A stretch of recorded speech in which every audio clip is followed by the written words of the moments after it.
For more on Disney's legacy, I'm joined by Andi Stein, live from Las Vegas. She's a professor and graduate program coordinator in the California State Fullerton's Department of Communications and author of Why We Love Disney, The Power of the Disney Brand. Welcome to the show. Thank you very much.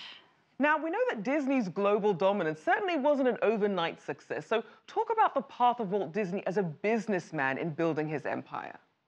Well, Walt Disney was a creative genius. There's no doubt about that. But it was really his brother Roy who was the businessman. He was the one who was able to figure out how to finance a lot of the projects that Walt Disney came up with.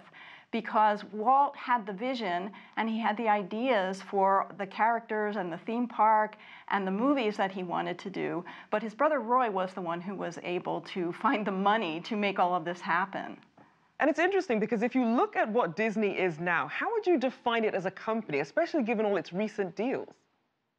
Well, I think it's a global behemoth. It really, every aspect of life has some little piece of Disney involved in it, because even though it started with a small studio, the Disney Corporation now includes so many different aspects of entertainment: film and travel and television and theme parks and music. Everywhere you go, you'll find evidence of Disney somewhere. Now, we know that the theme parks are obviously a big seller. What is it about the success of these parks? What's driving that? I think the theme parks make people feel good. I think a lot of people go to theme parks to escape from their everyday lives, to just go and have a good time and spend time with their families and go on rides and eat food that's not good for them and just get away from the stresses of their everyday life. And I think that's what has made Disneyland so popular, and that's what's made theme parks all over the world popular as well. Now, it's interesting because they're still drawing in crowds and expanding globally while also still raising prices. So how are they keeping themselves relevant in terms of the customer experience? I think part of it is that they're constantly adding new attractions, and that's not just Disney, but some of Disney's competitors as well.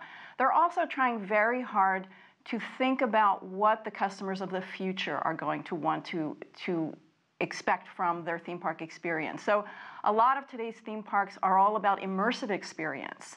And so it's not just let's passively sit on a ride, but it's let's be a part of the story that's being told as we're going around throughout the theme park and having all these adventures.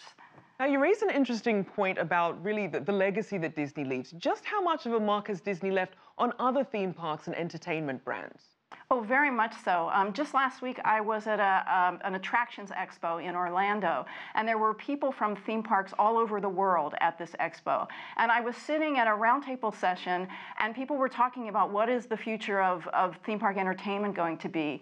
And I sat there thinking, so much of this conversation can be traced back to the creation of Disneyland, because if Walt Disney had not created Disneyland, the theme park industry as we know it would not exist. There already were amusement parks, but theme parks really started with Disneyland.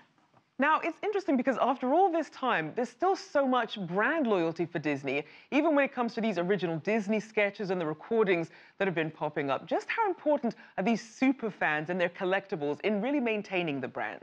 Oh, so important. I live in Southern California. I live very close to Disneyland, and I know lots of people who are part of the Disney fan groups I know people who go to Disneyland every day, whose houses are filled with Disney stuff.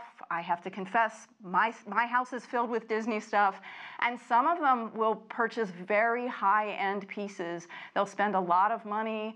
They'll, make specific efforts to go to places where they can buy certain Disney collectibles. And I think that contributes a lot to the success of the company, is all the merchandise that's out there and all the people who want to get their hands on that merchandise. Now, if, and this is a big if, Disney were to be dethroned, who would you say are their closest competitors? I think from the theme park perspective, Universal would be their closest competitors. There's a lot of rivalry between Disney and Universal, and one park opens an immersive attraction and the other park opens an immersive attraction. And I think we're going to see that posturing going on for a number of years as each one tries to top the other.